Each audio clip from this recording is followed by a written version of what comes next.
Recent Tartarians. Recent Tartarian. Hello. Excellent. Okay, how's it going, Jesse? What? How you doing? Oh man, really glad we could do this. This is some pinnacle stuff. I wouldn't say groundbreaking because you broke ground on this project like a decade ago, but it seems like people are almost caught up with you. I mean, at least about ready to listen. So Jesse Goldsmith, he's a friend who goes back many a year. Director, filmmaker, I'd say, a fan of the arts. Orson Welles reincarnated. Let's start off with a little bit about how you been. How you been? What have you been up to?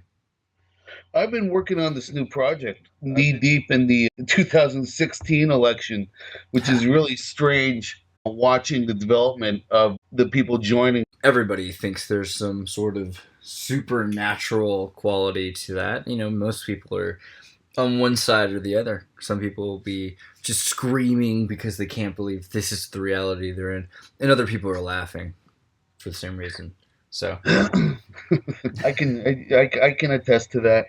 we're now in this era of effects that we have from people that are like, for instance, the Michael Jackson thing is hilarious to me, where they found a guy who may or may not be more or less guilty of anything. That's there's no new information, but they've decided to just completely shut off any music from him or any.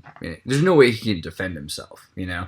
Well, I mean, here you have a point in that it's 10 years after the guy's dead and he can't defend himself. And I don't know it's true any more than you do or anybody else out there. You're going by the word of two people, and they were in a room alone with a guy many years ago, and only they know it's true. Well, that's a good point. Maybe people like you and I know a little bit more than the average person out there because you've gone through the archives, you know what's out there, some of the backstory and the information. But really, I think we should go back a bit on that. You're not like other people, That's the thing. Like people, you're an unassuming person, but we know more about Michael Jackson than other people. I know this just because talking to people the other day, they're like, "Oh, that's what it looks like inside Neverland Ranch." I had no idea. Most people don't actually know what is going on. And you're one of the few that actually bothered to make, Someone in the Dark, your documentary on Michael Jackson, is the least biased perspective, which is interesting because at the time I thought, well, this doesn't show one side or the other, but it does. That's the point. It shows both sides so clearly that you might flip your complete perspective 180 two times over, Well, I mean, that was part of the intention, and from the very beginning, and some context into why we're discussing Leaving Neverland. In 2012, I put out a 4-hour video biography of Michael Jackson's, where I go through his life step by step, with pieces of footage that I found all over online. But it's 42 years of footage. It's 42 years in the life of someone. And I attempted to kind of remove the talking head structure, traditional structure of documentary, where you're watching someone's life and then you're hearing someone else talk about it or describe what they were doing at that time or what it felt like. Instead of that, you're getting the raw footage telling the story, and but in a narrative way, and a really sort of concentrated narrative way, where you're constantly shuffling in and out of a first person or a third person, and you're looking at the media through this guy's eyes, and you're looking at through your own eyes, trying to remember where you were when you were watching this stuff on TV, and I tried to kind of develop a biography an emotional one, based upon how we watch lives unfold in the media and how it kind of creates the illusion that we know who these people are, when in fact we really don't. And in doing that, also kind of being that it was Michael Jackson and that there was all this stuff unsettled about his private life and how people really felt about him, that it would make the viewer complicit in this kind of I always use the word violation here, where he was never really comfortable being in front of people. It kind of went with that idea that even though he was this incredible performer and needed all this attention, ultimately he was someone who was sort of pushed into it and was on camera for the entirety of his life against his will. And that by consuming this media, by watching this stuff, by watching a tabloid program or reading one, you're contributing to that process of developing this life. And it makes the viewer complicit. And I never wanted to let you off the hook by watching it. So I think your doc is it should be the definitive. It's when I left the Michael Jackson question, I left thinking that you'd answered as much of it that could be answered. And I still think that's the case. I think even a decade after however long it's been since Michael died now, this documentary that's come out recently just reminds me that more, that like your documentary is still the one that really answers the questions and doesn't leave you with one side or the other side, but with both sides, so that there are more questions, which there are, but it plays back into that thing about how people change over time. You're giving so much more of Michael Jackson's life. You're giving all of Michael Jackson's life from when he was forced on that stage and we first are allowed to like start looking into his life, and then all the way until he starts hiding, and then we're forcing him to reveal himself. And I think it's interesting to see all that, and I wish that, other people could have put that into their documentaries more, but still, yours is the definitive one, so I hope people check it out from here. I'm going to put a link to it underneath. Thank you. Yeah, I hope people check it out too. And in truth, I hope people, I hope that they check out Leaving Neverland with an open mind, and that they check out everything that they can about this if they are interested. The point is to not just settle on one opinion. In something like this, which really means nothing in the grand scheme of human events, especially if you think of our political world these days. But just that, not stopping it at just one idea.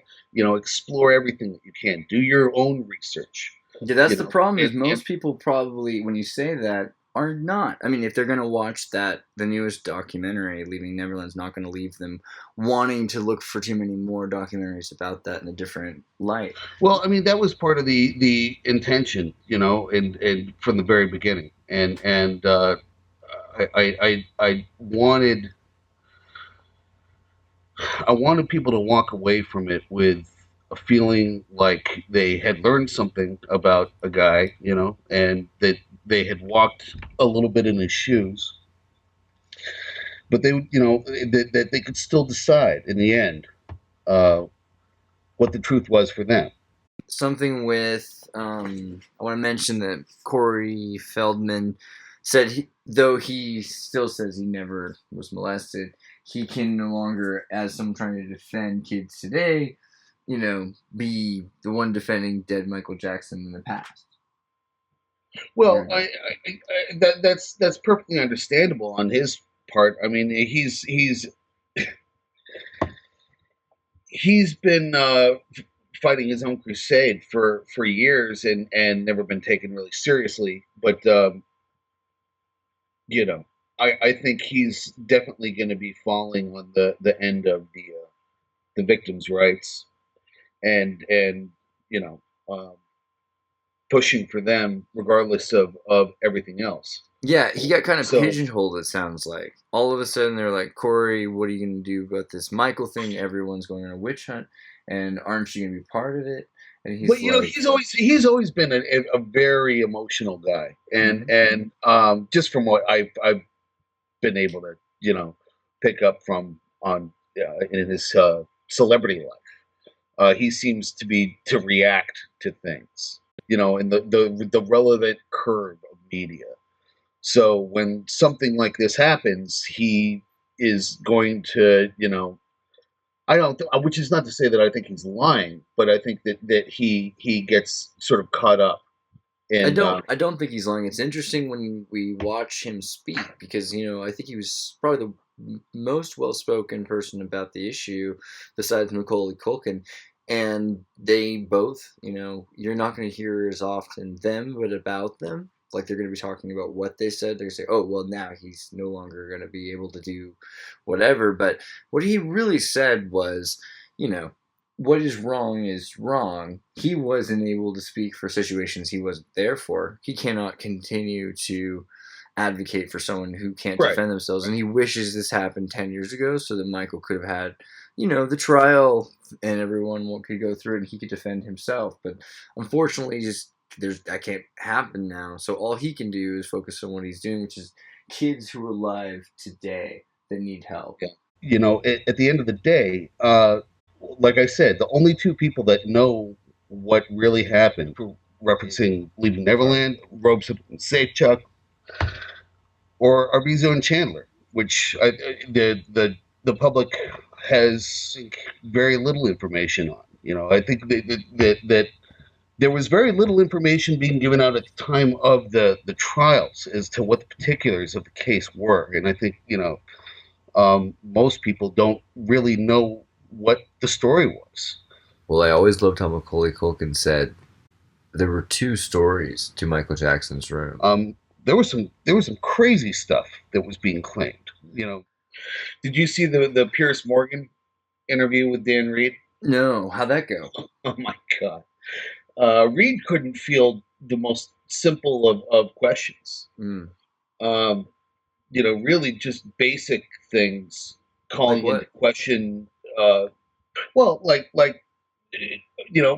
Morgan, and it's crazy too because I can't stand Morgan, but he at least had a bit of common sense about this, which is that it was a case that was settled 14 years ago. Mm-hmm. And that if you're going to dig it up and call into question the innocence or guilt of someone who's been deceased for nearly as long, who can't defend himself, then you better have some new evidence. There was some crazy stuff that was being claimed. At least in the Arvizo case alone, they were talking about kidnapping and brainwashing and bestiality, and there was all this stuff. And and if you're willing to believe that, then you'd have to be willing to believe just about anything that comes out of the mouth of Robeson and Safechuck too. Right, and that's the thing. You can't always be sure if they even know what happened to them as children. That's kind of their whole argument. They're like, well, I don't know what I was going through at the time, so it wasn't until years later that I regretted it. But all that stuff is still, that is consistent with abusive behavior and survivor stuff. Yeah, and that's where all this comes from. Is the desire to hear the story of the survivors, but within a very narrow prism of that, and not listening to any of the outside information. Well, what do you think about the timing, though? I mean, it's like you said, a decade later. It's right around Macaulay Culkin's tweets at the Oscar night. I mean, well, I think I barely keep up with Twitter these days, but no, I think that the timing has everything to do with Me Too. I think the timing has everything to do with the development of Me Too as a movement in the United States, and that the recent major takedown pieces that we've seen in the media of R. Kelly and Bryan Singer and now Michael Jackson have all been of the same philosophical point of view, I'd say, in which they choose to listen to Dan Reed says that this isn't a movie about Michael Jackson, and I believe it. You know, I don't think it's about Michael Jackson. I think it's about Robeson and Safechuck and their story, and that's what he wants to listen to. By his own admission, Reed approached this documentary under the assumption already of guilt. Well, this is the new thing in the redemption, where everyone's hoping for some redemption. You look at, like, Nielsen, I think, was like, yeah, when I was young, I had a bad thought once that I didn't act on, but man, if I didn't have that bad thought, and I feel like I should tell you because I'm trying to change, and in fact, I think he actually changed, was the point. But everyone's like, you had a bad thought ever. We can't hire you in movies now that you're 50, you know, like... But we can't keep doing that. We're going to run out of interesting people. Tucker Carlson sure isn't going to direct Guardians of the Galaxy 3. Oh God, that's a big. It's true. I mean, the people are digging up things that one said and wrote and joked about at some point in their past, and acting as if, for one, that they meant it with some sort of like general malice at the time. If whoever hears it, you know, or watch these videos of people for 10 years ago on vlogs on YouTube. It's interesting. Like, I have friends who do that literally just to watch how their opinions and thoughts and their ways of thinking is changing over time. You know, it's not like everyone's making timelines. Facebook's getting timelines of people. We're changing all the time. So it's weird that everybody has said something and wish they hadn't ever, or they, should have said differently. Well, I mean, in the case of Michael Jackson, it's sticking Willie somewhere where it probably shouldn't have been. And there's behavior on a scale of I would say what is inappropriate, and everything is getting kind of lumped together in a weird way. The Aziz Ansari incident, if you remember that, was really just a case of bad sex. It was just that he didn't perform well, and he was just kind of a doofus, and she didn't like it. She didn't have a good experience. Right. I don't know if it was if it was just that she decided it was a bad experience or she regretted it after. A lot of that, it seems like there's this regret thing. Well, you can't do that. You can't just say, it's okay now and then regret it later and then write an article about it. Space-time consent is an interesting idea if you're talking about, what's that movie, with Tom Cruise? The Future Crimes. Oh, the Philip K. Dick story. Yeah. Minority Report. Minority Report. Yeah, Minority Report about space-time consent. That's too close to reality right now. Well, Philip K. Dick is always a little too close to reality. But Dan Reed, he approached directing Leaving Neverland with the assumption of Jackson's guilt, and he didn't ask any questions to the contrary of it, which that's part of what makes it what it is, which is. And I'm not saying you shouldn't have moments where you pursue, entertain trains of logic. It's important to think about these thoughts. It's more than entertaining. I think that this is, it really is an important thing for them to have gotten into, in the wake of this guy's. That's why I made my film, was to get into it when nobody else would. But the fact is that you can't just look at one side of it. You have to explore as much as you can.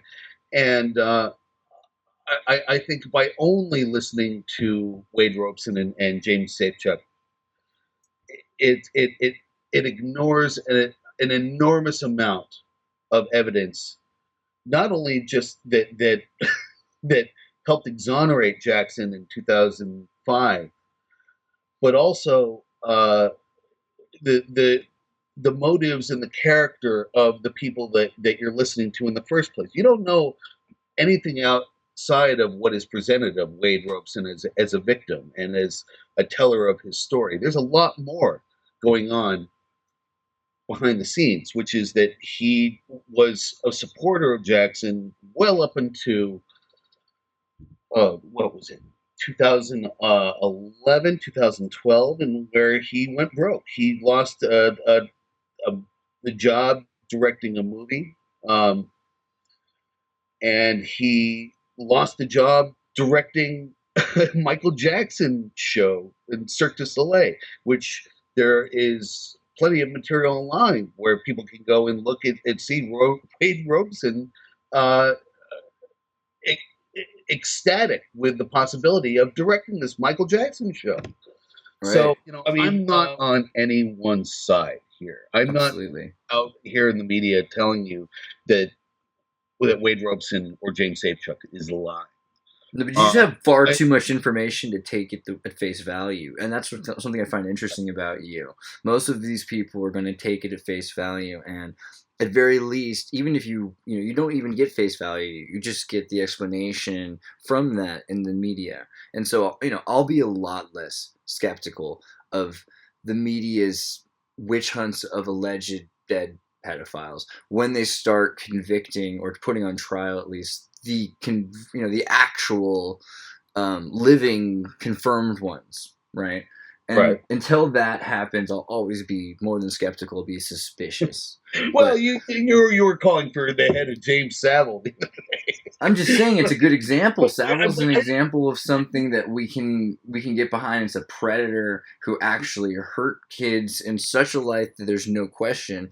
Well, great, we should use that. And then there's lots of things like that. But once we're getting into this idea where we might be mixing it, and it's somebody who people have so much positive energy towards, it's very scary to mix that together. And as you put it, where it becomes sort of like a Marlon Brando Last Tango in Paris love story and Lolita, that gets weird, because then people might socially accept that, and I think that might be, there's just too many levels. None of this is just one narrative. Everyone's got 6 or 7 different newspapers they're publishing at the same time that have different audiences with different demographics, and those demographics want to have a different result. So all those results have to happen simultaneously. So some of those there'll be more laws. Some of those there'll be more privileges, and some of those there'll be more social acceptance, because this will be less weird. That seems like the scariest part of this, is we're normalizing so much of this, and at the same time we're hiding it, which is what really upset these people in the 50s. I mean, in the 60s, you had these kids who were like, hey, because in the 50s, the parents said, we don't want to show our kids Twilight Zone because that's probably going to make them weird. And then in the 60s, the kids were like, you've been hiding so much from us. And then they became crazy. So now we're going back to that. We're going to just start putting songs on the radio again. Like what kind of censorship? I think you have a point in that, by hiding something, by erasing a piece of culture, it doesn't, for being a problem. When the history repeats itself, it's like, surprise, it's all you get. Yeah. I mean, but let's assume that everything that they're saying is true. How does erasing someone's art and legacy solve the problem of child abuse? It doesn't, and it doesn't look at reality in any way. It doesn't look at history. And by ignoring it, in fact, it ignores it. I mean, it pushes it into the background and says that it doesn't exist. And that's how you build an even bigger problem in society with anything. And there's I think that the people are trying to come to terms with the idea that artists and the art that they make, have to be separate. But they don't even necessarily have to. You just have to accept the fact that everybody has their shit. Everybody has issues, and no one's going to be perfect. You're never going to find the right person to host the Academy Awards. Bruce You're never Valanche is the right person to host the Academy Awards. Well, they didn't find one this year. And I think Bruce Valanche is a little, he's a little busy, but I find the whole thing very, very crazy right now, and I just hope that people can look at things in the media with the right perspective, because the media is an incredible tool. It's not something that I'm afraid of. I don't know what what side politically a lot of your listeners fall on. But it's not something that I've ever really feared, because I know that it should be taken with a grain of salt. It's information, and you just need to consume as much of it as possible. You might think that Donald Trump doesn't watch or read certain publications. Maybe he doesn't. I can't see him reading a whole lot. but I do think he watches as much as he can, and especially the people that he doesn't like. I think that probably sharpens his tool. Interesting. And it gives him the edge that it has. It fuels his hate. I think he watches a lot of the stuff that he claims to not. How else would he know about it? Especially things like Saturday Night Live. Right. Somebody either tells him about it, it ends up on his Twitter, or he's got all this stuff. Like, you tell me he doesn't watch it. I've heard some crazy stories. I don't know which ones are true. I've heard he's got a TV on, I've heard Tyler Durden doesn't sleep but 1 hour a night, What do you want me to tell you?